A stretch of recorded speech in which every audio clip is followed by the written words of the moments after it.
Hola chicos y chicas, ¿cómo están? Es un gusto para mí verlos de nuevo. Mi nombre es Daniel Granados, soy profesor de biología y el día de hoy vamos a resolver unos ejercicios que van a entrar en el temario de bachillerato de este año 2019. Estos ejercicios los vamos a tomar en cuenta de una recopilación de exámenes anteriores y también de unos resúmenes de bachillerato de este año. Para ello vamos a comenzar entonces y vamos a ver unos cuantos ejemplos de cada uno de los criterios de evaluación que van a entrar en nuestro examen. Vamos a comenzar entonces con el primer ejercicio que dice lo siguiente. Analice la siguiente información referente a una rama de estudio de la biología. Lo importante a tener en cuenta acá es que de una vez el enunciado nos está hablando de una rama de estudio de la biología, es decir, es un concepto. Con lo cual tenemos que tener muy claro que todas las ramas de estudio de la biología pueden ser preguntadas en este examen. Dice el concepto, se encarga del estudio de todos los cambios que han originado la variedad de los seres vivos en el planeta desde sus orígenes hasta el presente. ¿Cuál es el término clave que vamos a utilizar acá o que vamos a necesitar acá para resolver este ejercicio? Vean que claramente dice acá, es la variedad de seres vivos y los cambios que han originado desde su origen, es decir, desde su inicio hasta el presente. Con lo cual, ¿qué podemos inferir de este enunciado? Que nos están hablando de una transformación, nos están hablando de un proceso continuo de cambio. ¿Y cómo le llamamos a ese proceso continuo de cambio? Le vamos a llamar evolución.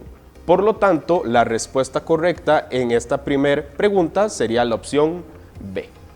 Muy bien, para el siguiente ejercicio vamos a practicar un poquito acerca de lo que son las adaptaciones biológicas. Veamos el ejercicio.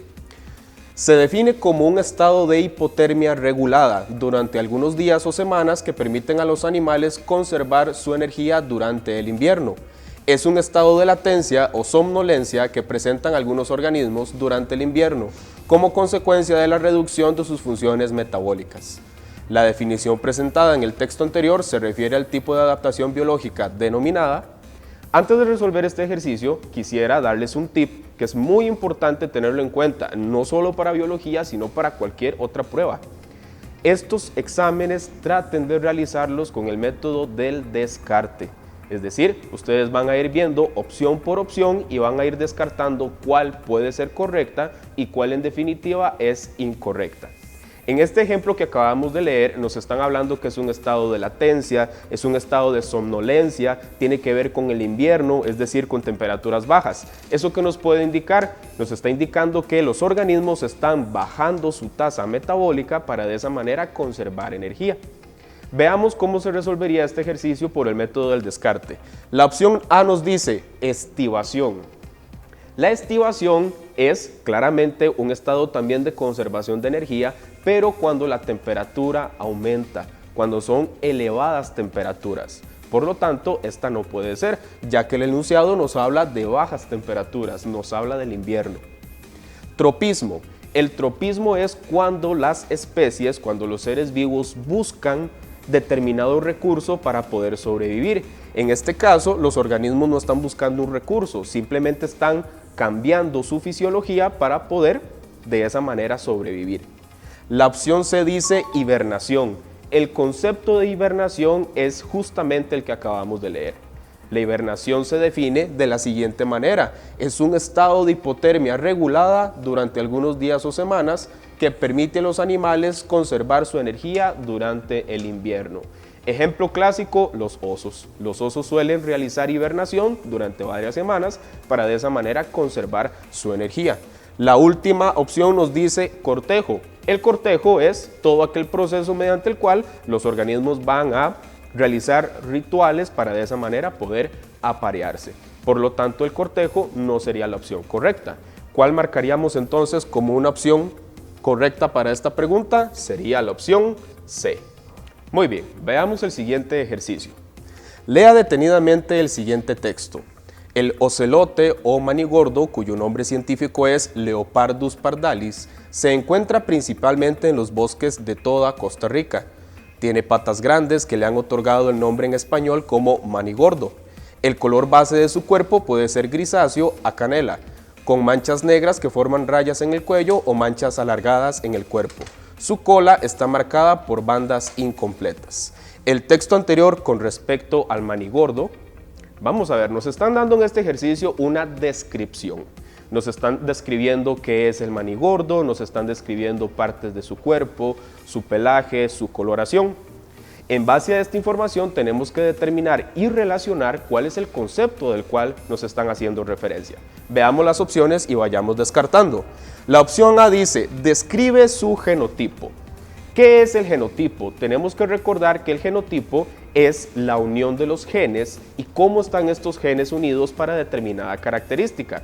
Los genotipos que hemos visto en el tema de herencia pueden ser homocigoto dominante, puede ser homocigoto recesivo o puede ser heterocigoto. En ninguna parte de este texto nos están hablando de genes, por lo tanto descartamos la opción A. La opción B dice justifica sus adaptaciones. Simplemente en este texto nos están describiendo cómo es el manigordo. No nos están hablando de sus adaptaciones, no nos están hablando qué tiene que hacer para sobrevivir. Por lo tanto, la opción B no es correcta. La opción C dice, describe su fenotipo. ¿Cuál es la definición de fenotipo? El fenotipo es la característica física, lo que nosotros podemos ver de un ser vivo. Tipo de cabello, color del pelaje, contextura física, tamaño, etc.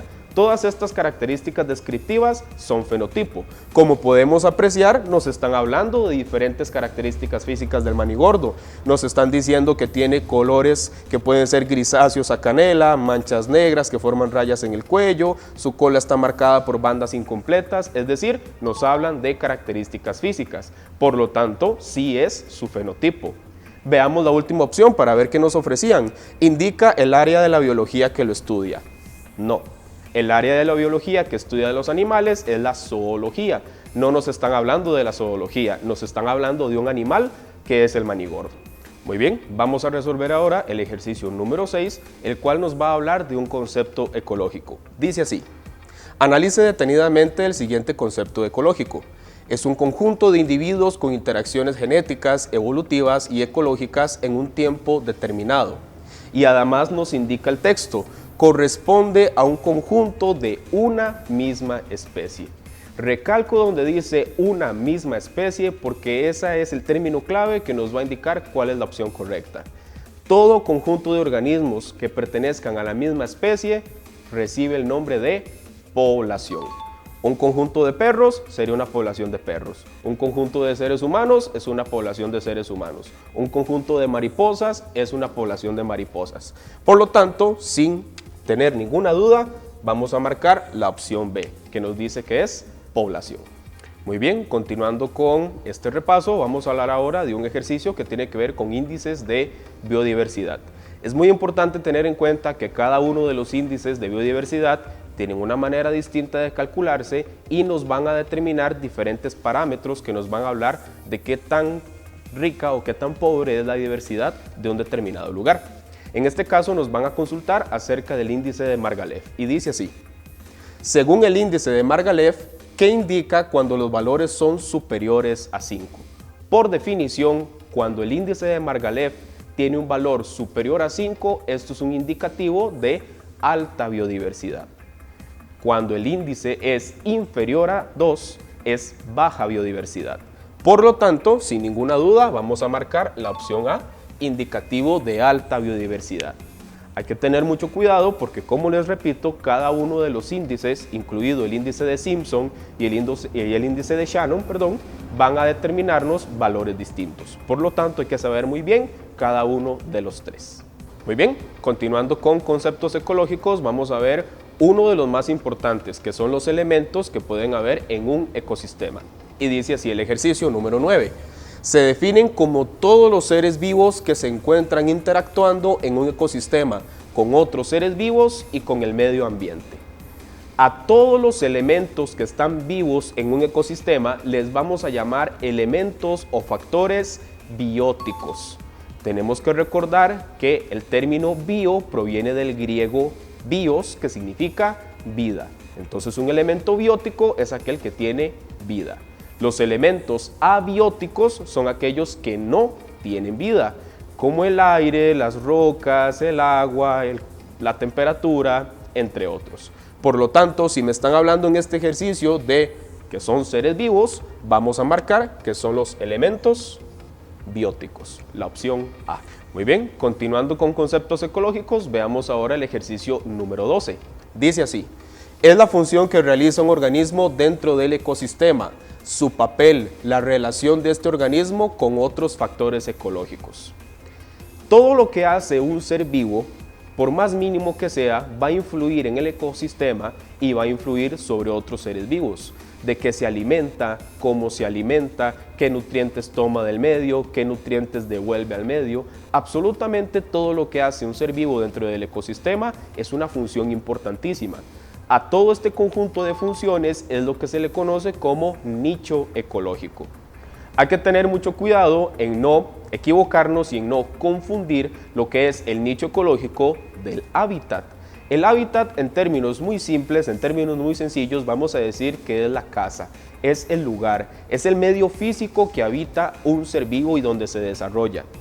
Pero las funciones que realiza el ser vivo en ese hábitat, en ese ecosistema, es a lo que le vamos a llamar el nicho ecológico. Por lo tanto, la opción correcta de esta pregunta número 12 es la opción B, nicho ecológico. Muy bien, muchachos, nada más quiero recordarles que no olviden que estamos trabajando mediante el método del descarte, es decir, vamos a ir descartando las opciones que en definitiva no pueden ser correctas y solamente nos va a quedar una que es la correcta, que es la verdadera. Vamos a hablar un poquito acerca ahora de ecología de poblaciones, vamos a enfocarnos en las poblaciones y en sus características. Dice el ejercicio número 16, analice el siguiente texto referente a poblaciones biológicas. Se define como la cantidad de individuos de la población que perecen en una unidad de tiempo. Término clave, perecen. ¿Qué es perecer? Es morir, fallecer. Por lo tanto, nos están diciendo que este concepto es la cantidad de individuos que mueren en una población. Hagamos y apliquemos el descarte. Opción A, natalidad. La natalidad es todo lo contrario, es la cantidad de individuos que nacen en una determinada cantidad de tiempo. Opción B, mortalidad. La mortalidad es la cantidad de individuos que mueren en un periodo de tiempo. Opción C, tamaño de la población. El tamaño de la población se refiere a cuántos organismos están vivos dentro de la población. Y la opción D dice densidad poblacional. La densidad es la relación que hay entre la cantidad de individuos de la población y el área donde ellos se encuentran. Por lo tanto, la única que nos indica la cantidad de individuos que mueren es la opción B, que sería mortalidad. Muy bien, y continuando con poblaciones, vamos a hablar ahora en este ejercicio de cómo es la distribución de las poblaciones, o más bien, cómo pueden ser las distribuciones de las poblaciones en un determinado lugar. Dice el ejercicio 18. Lea detenidamente la siguiente información relacionada con los tipos de dispersión poblacional encontrados en la naturaleza. Es rara la naturaleza y generalmente se debe a interacciones agresivas entre los individuos de las poblaciones.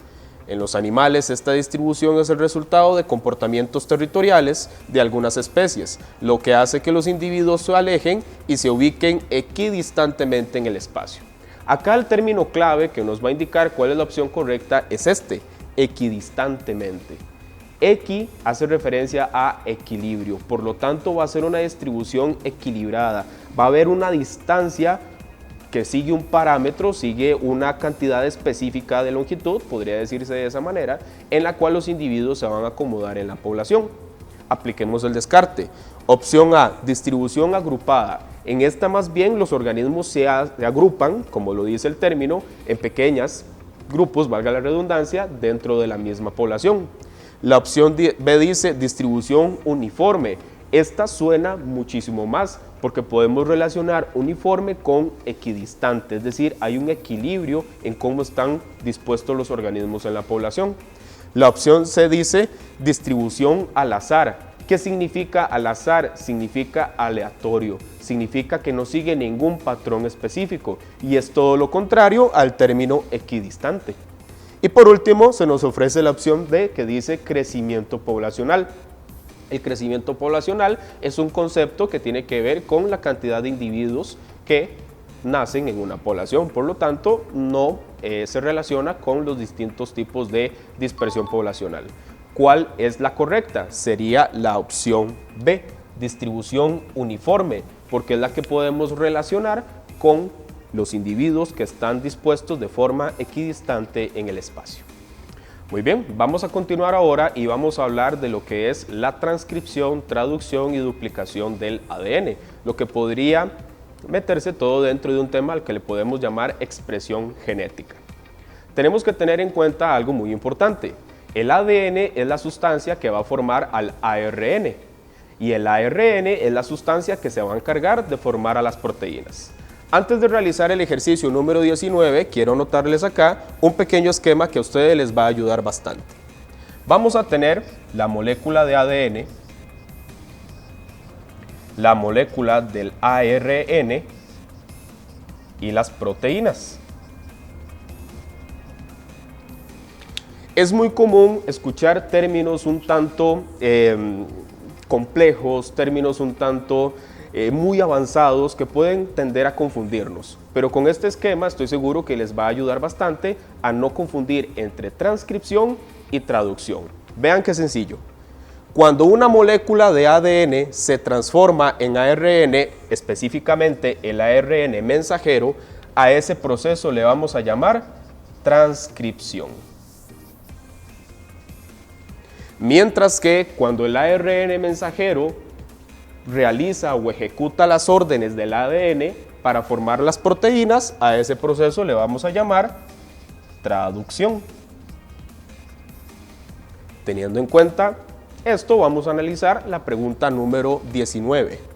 Lea la siguiente información que se relaciona con los ácidos nucleicos y nos dice así: el proceso se inicia cuando la doble hélice del ADN presente en el núcleo celular se desenrolla en una de sus cadenas en la parte en donde está el mensaje genético y sirve de patrón para que se sintetice, término clave en biología, sintetizar es producir, es decir, para que se produzca el ARN mensajero.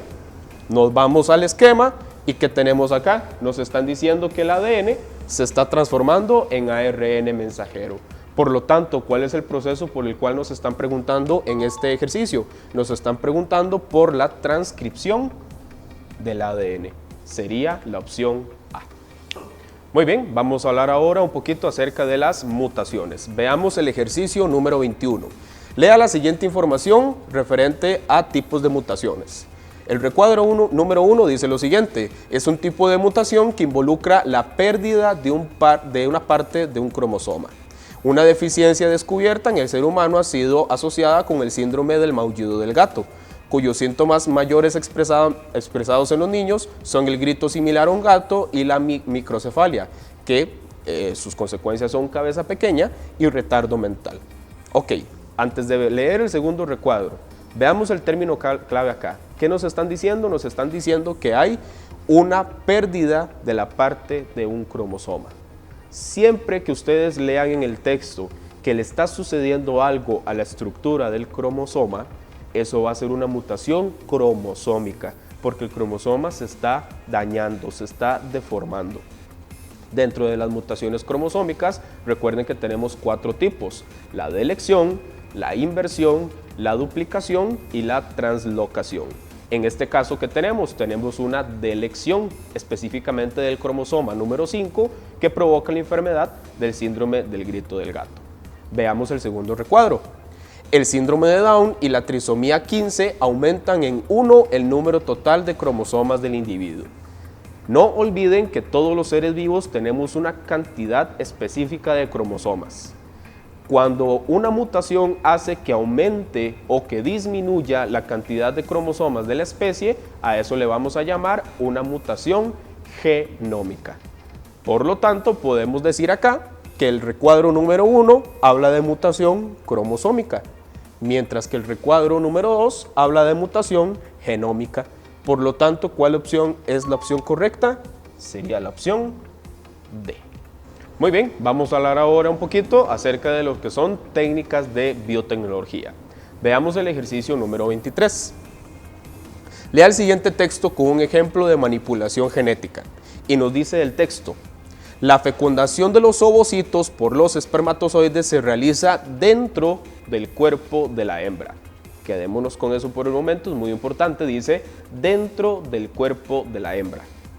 Los espermatozoides son depositados dentro del útero de la hembra, en el cérvix o en las trompas uterinas, por medio de instrumental especializado y utilizando técnicas que reemplazan a la copulación con el fin de lograr la gestación.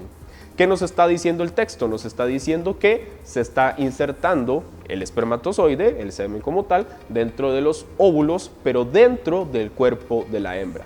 A esa técnica biotecnológica se le conoce como inseminación artificial. Descartemos porque no puede ser ninguna de las otras tres opciones. No puede ser mutación inducida porque no se nos está diciendo que se está alterando el material genético. No puede ser fertilización in vitro porque la fertilización in vitro se realiza fuera del cuerpo de la mujer en un medio artificial. Debemos recordar que in vitro hace referencia a en vidrio, es decir, en un laboratorio. Y la opción D dice organismos transgénicos. Un organismo transgénico es aquel al que se le ha transferido genes de otro ser vivo en su propio código genético. Por lo tanto, la única opción posible y la que calza perfectamente con el texto es la opción C, inseminación artificial. Muy bien, vamos a adentrarnos ahora en temas de genética.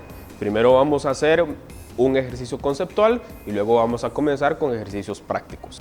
Dice el ejercicio número 25. Lea el texto que se le presenta a continuación sobre términos de la herencia. Es la condición en la cual un individuo hereda dos alelos diferentes para una característica en particular. Muy bien, debemos recordar que los alelos, los genes, pues, pueden ser dominantes o pueden ser recesivos. Debemos recordar también que el gen dominante es aquel que se representa con una letra mayúscula, mientras que el gen recesivo es aquel que se representa con la misma letra pero en minúscula. ¿Cuál es la definición de cada uno de ellos? El gen dominante, como el término lo expone, es aquel que domina, es aquel que manda, es aquel que siempre se va a expresar. El gen recesivo no domina, él solamente se va a expresar solamente si está a la par de otro gen recesivo. Por lo tanto, podemos tener tres condiciones en el genotipo. Podemos tener un organismo que sea homocigoto dominante, cuando los dos genes son iguales y son dominantes. Recuerden que el término homo significa igual. Podemos tener homocigoto recesivo, cuando los dos genes son iguales y son recesivos. Y podemos tener el heterocigoto, que se va a presentar cuando tenemos un gen dominante a la par de un gen recesivo, o sea, diferentes. Recuerden que el término hetero significa diferente. Por lo tanto, ¿qué es lo que nos está consultando la pregunta 25? Nos dice que es la condición en la cual un individuo hereda dos alelos diferentes para una característica en particular. ¿Cuáles son los alelos diferentes? Los heterocigotos. Por lo tanto, sin duda alguna, marcamos la opción D. Muy bien, vamos a resolver ahora un ejercicio de genética, específicamente un ejercicio de herencia mendeliana. Recuerden que la herencia mendeliana es toda aquella que se explica con las leyes de Mendel. La herencia no mendeliana es aquella que se explica con patrones distintos a los de las leyes de Mendel. Dice el ejercicio número 28. Revise la siguiente información que representa un cruce monohíbrido entre dos moscas del género Drosophila. El gen N, que aquí nos lo colocaron en mayúscula, produce el color normal y el gen N en minúscula, en condición homocigota, produce el color oscuro del cuerpo y se lleva a cabo el siguiente cruce. Vamos a ver, lo primero que nada es identificar quién es el gen dominante y quién es el gen recesivo. No olvidemos, por favor, que el gen dominante se representa con una letra mayúscula y el gen recesivo se representa con la misma letra pero en minúscula.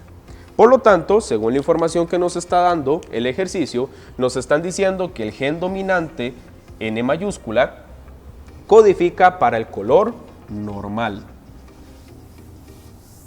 mientras que el gen recesivo codifica para el color oscuro. Ahora bien, ¿qué debemos cruzar? El mismo ejercicio nos lo está diciendo. Debemos cruzar un organismo heterocigoto, que sería la mosca A, con un organismo homocigoto dominante, que sería la mosca B.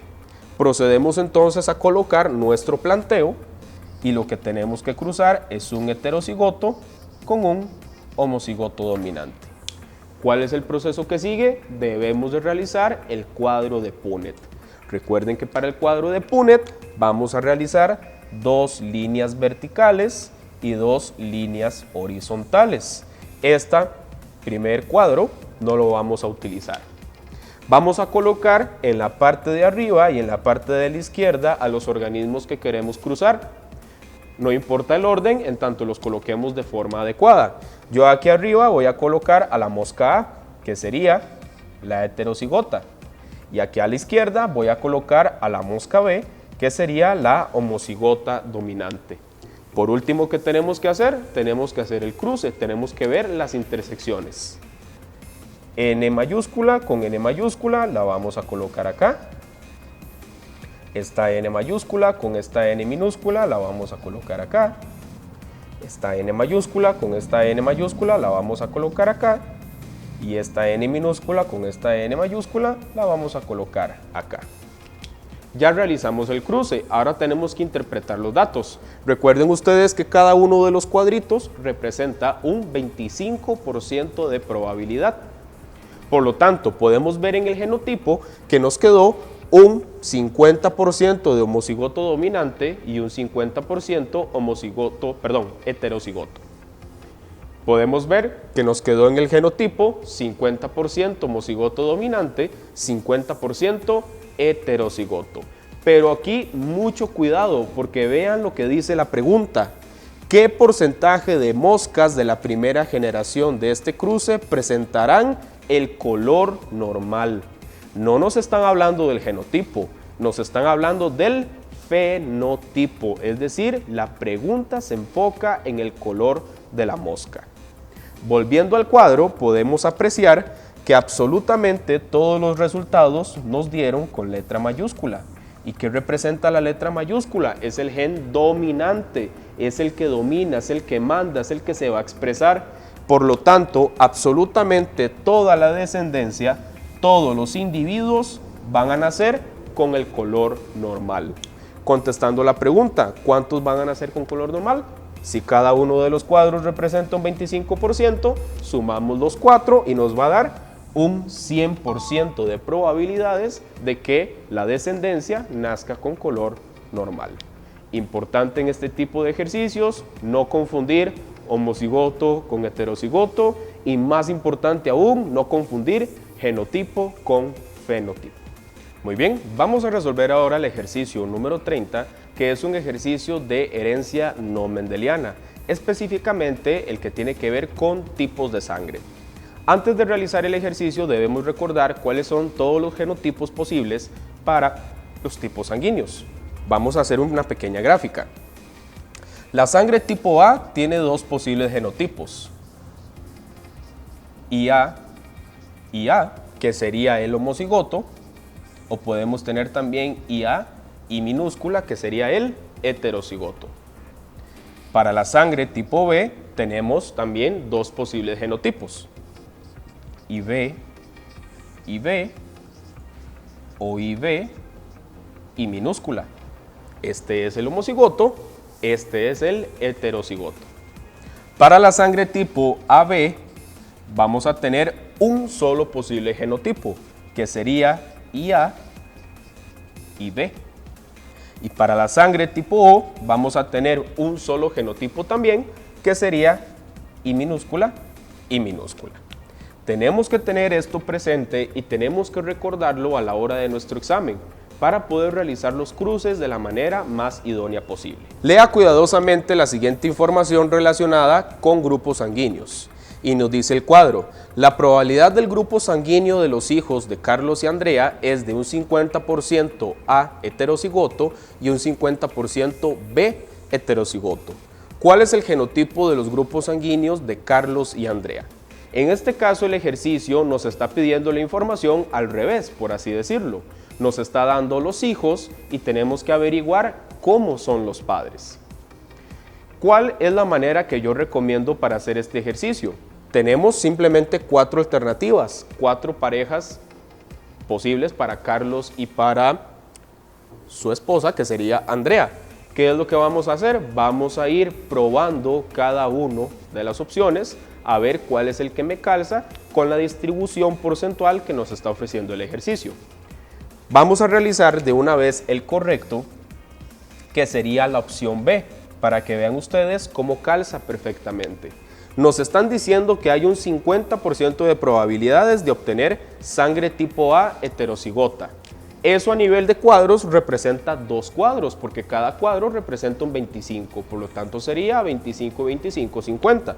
Comencemos con el A. Hay un 50% de probabilidades de tener sangre tipo A heterocigota, mientras que el otro 50% de probabilidades es sangre tipo B, también en condición heterocigota. Como pueden ver, rellenamos el cuadro primero en la parte central. Vamos a ver ahora la parte de arriba, la parte de los padres. Aquí tenemos una IA mayúscula, la vamos a colocar acá. Aquí tenemos una I minúscula, la vamos a colocar aquí. Aquí tenemos una IA mayúscula, que sería esta, ya está colocada. Falta esta I minúscula que correspondería a este cuadro. Ahora bien, aquí tenemos una I minúscula, que sería esta de acá. Falta una IB mayúscula, la pondríamos acá. Y vean ustedes cómo calza perfectamente IB mayúscula con I minúscula, que ya lo habíamos colocado acá. Por lo tanto, ¿esto qué nos quiere decir? Que uno de los padres tiene que tener sangre tipo AB, mientras que el otro de los padres debe tener sangre tipo O. Por lo tanto, la opción que se asemeja al 100% con nuestro resultado es la opción B. Muy bien, vamos a resolver ahora un ejercicio de herencia ligada al sexo. Específicamente, tenemos que tener en cuenta lo que es la enfermedad del daltonismo y la enfermedad de la hemofilia. Los genes defectuosos que provocan esta enfermedad van a estar dentro del cromosoma X. Vamos a recordar entonces cuáles son las 3 posibilidades para la mujer y las 2 posibilidades para el hombre. Para la mujer debemos recordar lo siguiente. Las mujeres tienen el par de cromosomas sexuales XX, por lo tanto los 2 cromosomas pueden estar sanos, pueden estar enfermos o puede haber uno sano y uno enfermo. Por lo tanto vamos a tener 3 opciones.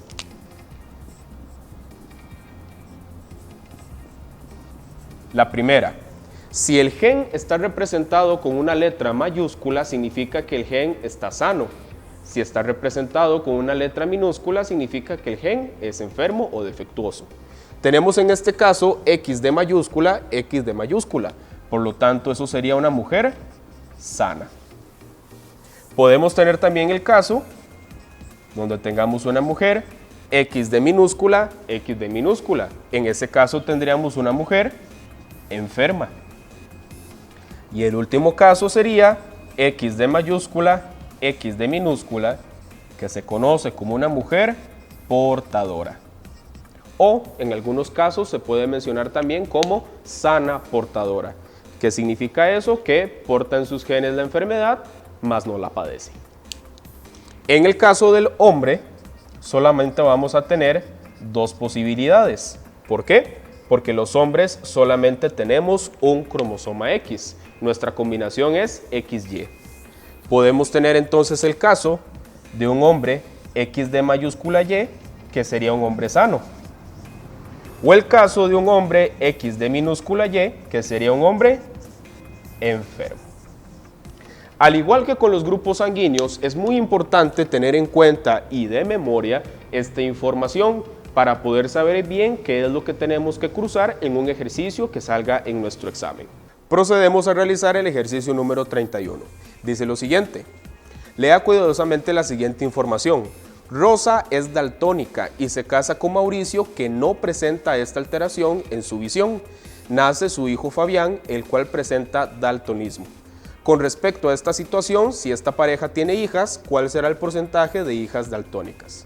Lo primero que hay que tener en cuenta es que nos están poniendo en este ejercicio un distractor. Nos están hablando de un hijo varón cuyo nombre es Fabián, pero Fabián no va a afectar en absolutamente nada a la resolución del ejercicio, porque la pregunta nos pregunta, valga la redundancia, específicamente por hijas, por mujeres. Es decir, la información de Fabián no hay que tomarla en cuenta para nada. Vamos a resolverlo. Dice que Rosa es daltónica. ¿Cómo es una mujer daltónica? X de minúscula, X de minúscula. Y dice que su esposo Mauricio no presenta esta alteración en la visión, es decir, Mauricio es sano. ¿Cómo es Mauricio? X de mayúscula, Y. Este es el cruce que tenemos que realizar. Procedemos a realizar el cuadro de Punnett. Voy a colocar en la parte de arriba a Rosa y en la parte de la izquierda voy a colocar a Mauricio. Procedemos con la resolución del cruce. Esta combinación me va a quedar como mujer portadora. Esta combinación me va a quedar como otra mujer portadora. Esta combinación me va a quedar como un hombre enfermo. Y esta combinación me va a quedar como otro hombre enfermo. Vean qué curioso que literalmente corresponde la información de Fabián. Nos está diciendo que Fabián es daltónico y vean ustedes que el 50% de los hombres que pueden nacer van a nacer daltónicos. Ahora bien, la pregunta, ¿cuál es la posibilidad de que nazcan hijas daltónicas? Vean ustedes que el 50% de las hijas que obtuvimos en este cruce nacieron portadoras. Por lo tanto, el porcentaje de hijas daltónicas es de 0%. No hay ninguna posibilidad. La respuesta correcta sería la opción D. Muy bien, muchachos, y continuando con la resolución de esta pequeña prueba, vamos a ver ahora preguntas que tienen que ver con el tema de evolución. Veamos la pregunta número 33. Analice cuidadosamente la siguiente información que se refiere a fuerzas elementales de la evolución. Aparece un cuadro donde literalmente tenemos que asociar. Los ejercicios de asocie, los pareos son muy comunes en los ejercicios, en los exámenes de bachillerato. Por lo tanto, es muy probable que en nuestro examen salgan ejercicios de este tipo. Vamos a ver lo siguiente. Tenemos que asociar los dos conceptos del cuadro de la izquierda con los 4 enunciados del cuadro de la derecha. Lo primero a tener en cuenta es la definición del cuadro de la izquierda para poder asociar de forma correcta. Dice la definición A, desplazamiento genético al azar.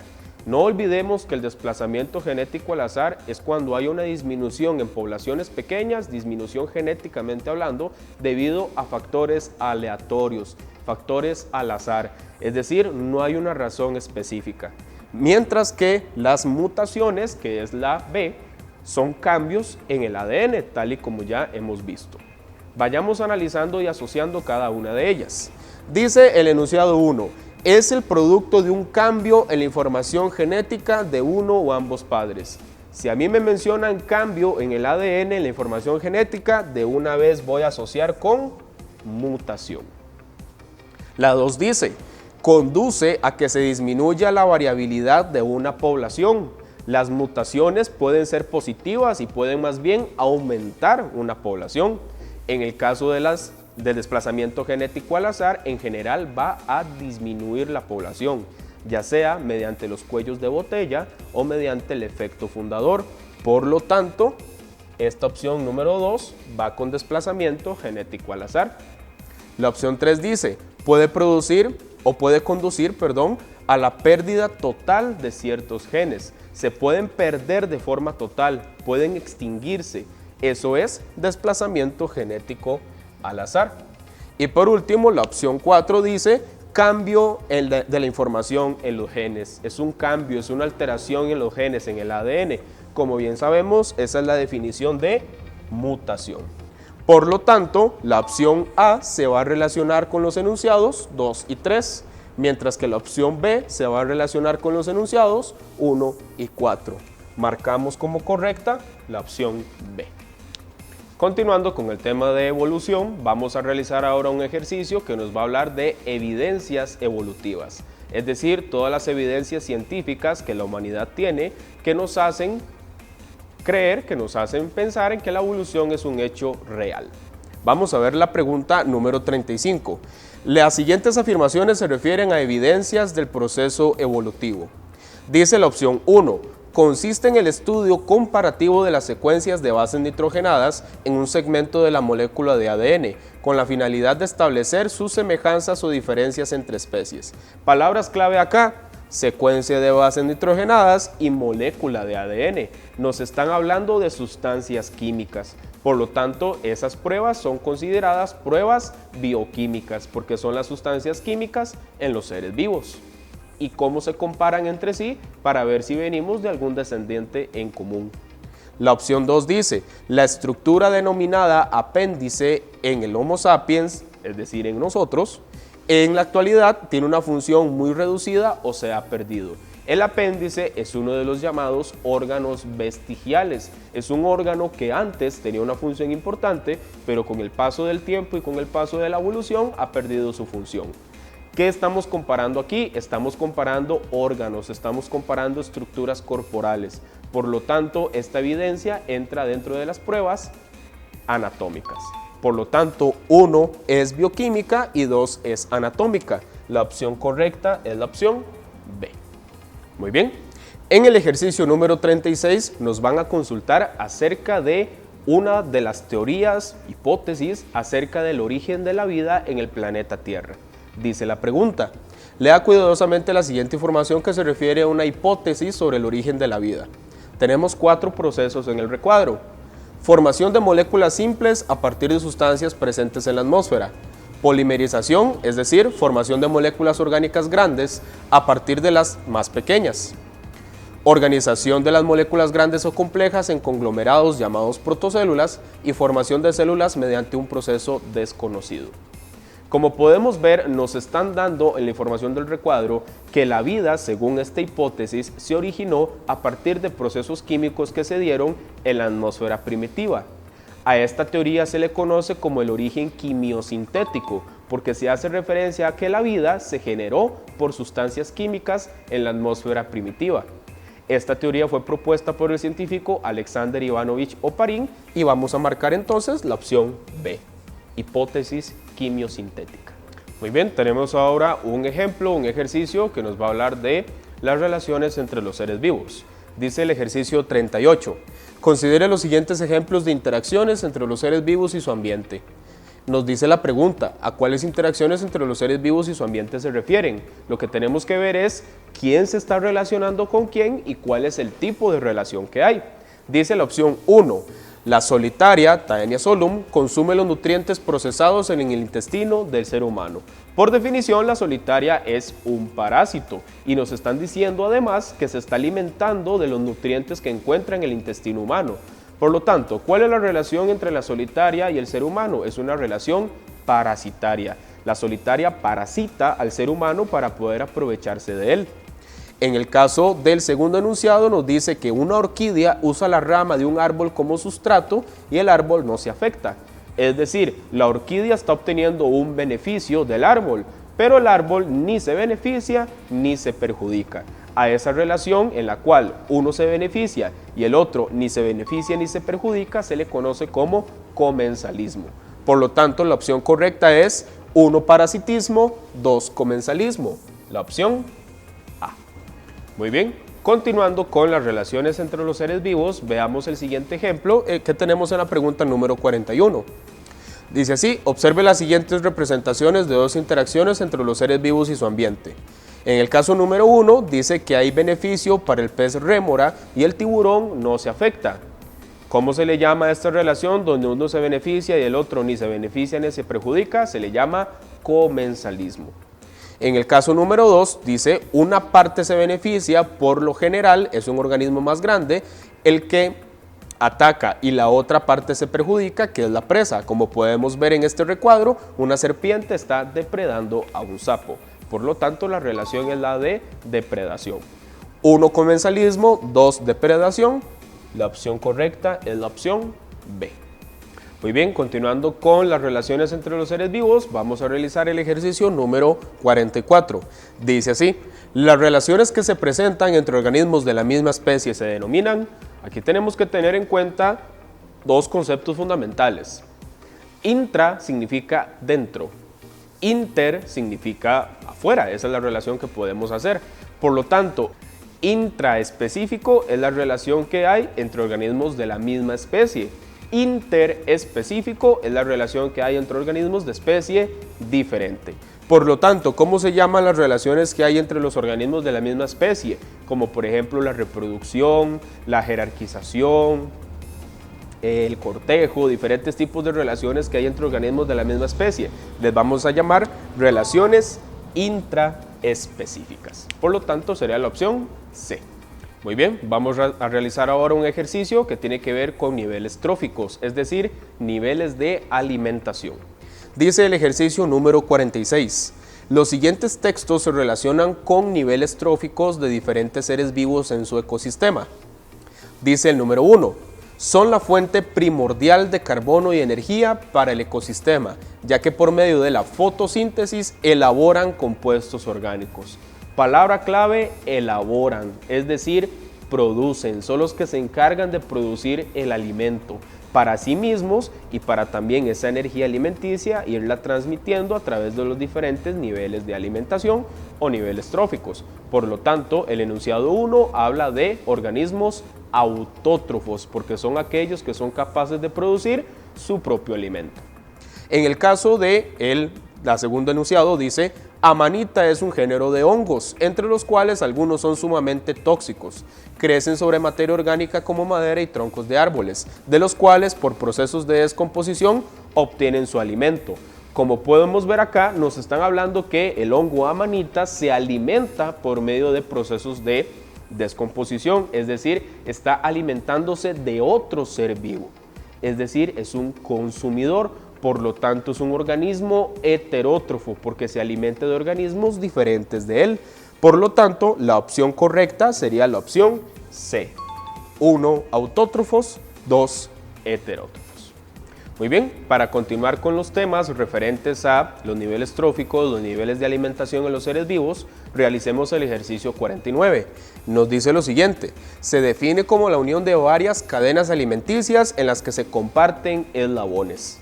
Cuando tenemos un enmarañado de varias cadenas alimenticias donde diferentes seres vivos se comparten en una o en otra, a eso se le conoce como una red alimentaria, red alimenticia o red trófica. Como podemos ver en las alternativas, nos aparece el término red alimenticia. Por lo tanto, la vamos a marcar. La opción correcta sería la opción C. Muy bien, vamos a hablar ahora de los ciclos de la materia o los ciclos biogeoquímicos. Debemos recordar que estos ciclos son el camino, el paso, el transcurso que tienen las sustancias inorgánicas para pasar del medio ambiente, entrar a los seres vivos, realizar allí sus funciones y luego salir otra vez al medio ambiente. Por eso se llaman ciclos. Vamos a ver el siguiente enunciado. Dice así, en la pregunta 51. Una descarga eléctrica hace que este elemento se combine con átomos de oxígeno y se formen óxidos. Estos elementos con el agua de lluvia originan cierta cantidad de ácido nítrico. El ácido disuelto en el agua entra en el suelo y reacciona con óxidos metálicos, originando los nitratos que son aprovechados por las plantas. Aquí tenemos dos palabras claves fundamentales. Nos están hablando del ácido nítrico y nos están hablando de los nitratos. Ambos compuestos están formados a base de nitrógeno. Por lo tanto, la opción correcta es la opción D, ciclo del nitrógeno. Así, con todos los ciclos debemos tener en cuenta cuáles son los términos clave que nos van a permitir relacionar esos términos con el ciclo por el cual nos están preguntando. Muy bien, vamos a realizar ahora un ejercicio de fotosíntesis. En el caso del ejercicio número 55 tenemos 4 enunciados y tenemos que relacionar esos enunciados a ver si son de fase luminosa o dependiente de la luz, o de fase oscura o independiente de la luz. Específicamente la pregunta nos dice que cuáles de los enunciados anteriores se refieren a fase luminosa. Vamos a ir viendo uno por uno y vamos a ir descartando para ver si son de fase luminosa o no. Dice el enunciado número 1, la energía es absorbida por la molécula de clorofila. Debemos recordar que la clorofila es el pigmento verde que se encuentra dentro de los cloroplastos. ¿Cuál es la función de la clorofila? Es de absorber la luz. Por lo tanto, claramente, este enunciado habla de la fase luminosa. El 1 sí es correcto. La 2 dice, Durante las reacciones acíclicas se forma ATP y NADPH2. En la fotosíntesis, literalmente, este es el objetivo de la fase luminosa, formar ATP y formar NADPH2 para que sean utilizados en la siguiente fase, que es la fase oscura. Por lo tanto, la 2 también es correcta. Dice la 3, se libera un electrón excitado que es tomado por un aceptor de energía. Los electrones, al tener la luz absorbida, van a aumentar de energía. Por lo tanto, se les llama electrones excitados. Por lo tanto, la 3 también es correcta. Y la 4 dice, el dióxido de carbono se combina con una molécula de ribosa difosfato. Este proceso ocurre únicamente en la fase oscura. Por lo tanto, número 4 no es de fase luminosa. La opción correcta sería entonces 1, 2 y 3, que es la opción A. Muy bien, vamos a realizar ahora un ejercicio de respiración celular. En este ejercicio nos piden diferenciar entre la respiración aeróbica, conocida también como fermentación, y la respiración aeróbica. Dice el ejercicio 57. Analice cuidadosamente las siguientes afirmaciones que se refieren a la respiración celular. Nos vamos de una vez a la pregunta. ¿Cuáles de las afirmaciones anteriores se refieren al proceso denominado fermentación? Al leer la pregunta antes de ver los enunciados, ya nuestra mente se predispone a identificar los dos que se refieren nada más a la fermentación. Debemos recordar que la fermentación o respiración anaeróbica es aquella que se realiza sin oxígeno, mientras que la respiración aeróbica es aquella que se realiza con oxígeno. Vayamos descartando. La opción 1 dice, se liberan 36 ATP de energía por cada molécula de glucosa. Esta opción no es correcta porque esa cantidad de energía se libera solamente en la respiración aeróbica. La opción 2 dice, la descomposición de la glucosa se lleva a cabo en ausencia de oxígeno. Esto es correcto porque la fermentación o respiración anaeróbica no requiere oxígeno.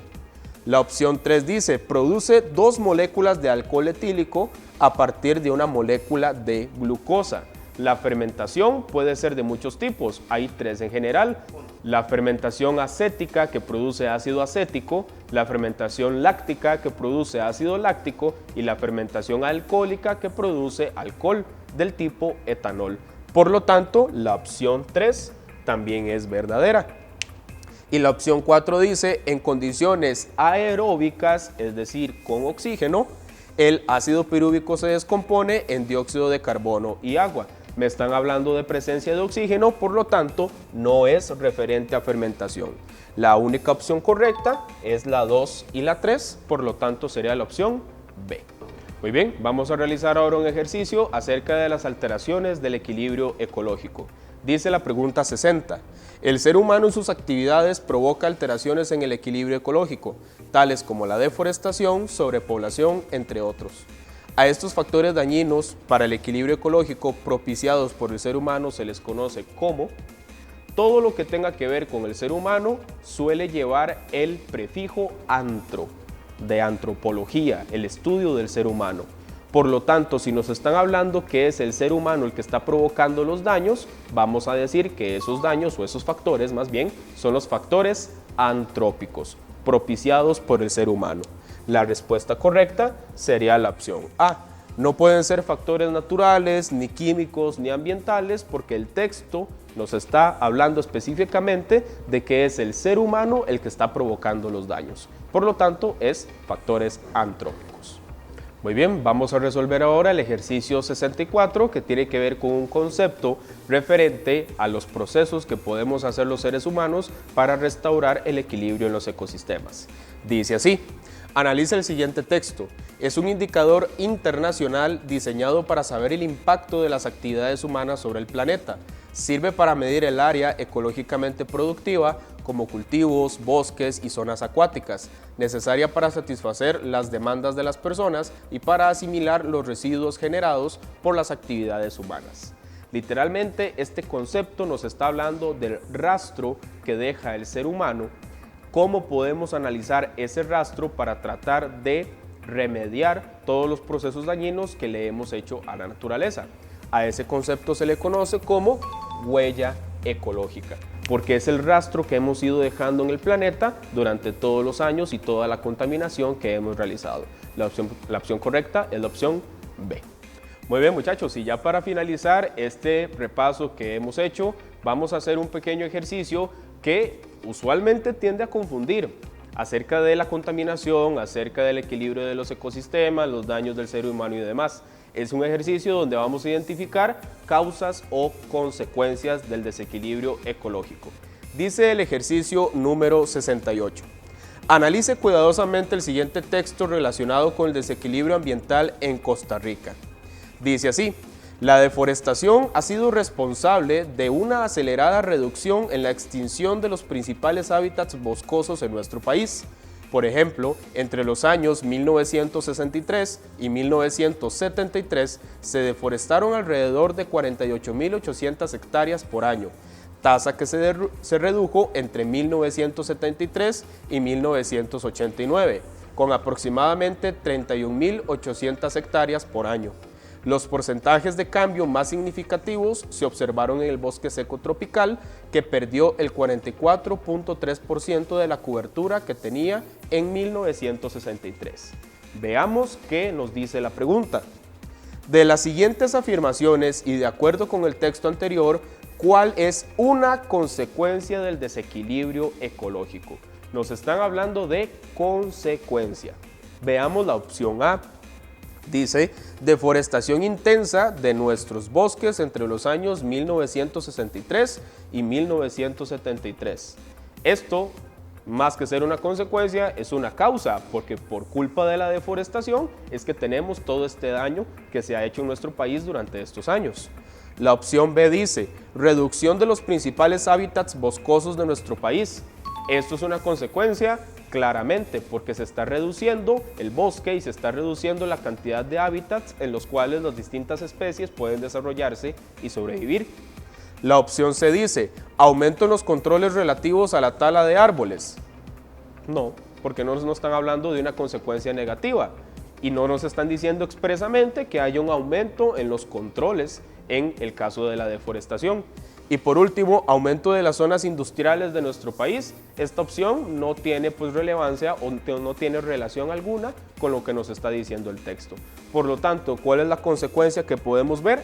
La reducción de los principales hábitats boscosos de nuestro país. La opción B. Y bueno, muchachos, sin más, quisiera nada más despedirme, desearles que les vaya muy bien en este examen, en este último examen de bachillerato de biología que se va a realizar en nuestro país. Fue para mí un placer haber estado este ratito con ustedes. Espero de verdad que el video haya sido de mucha ayuda y nos vemos en futuros videos.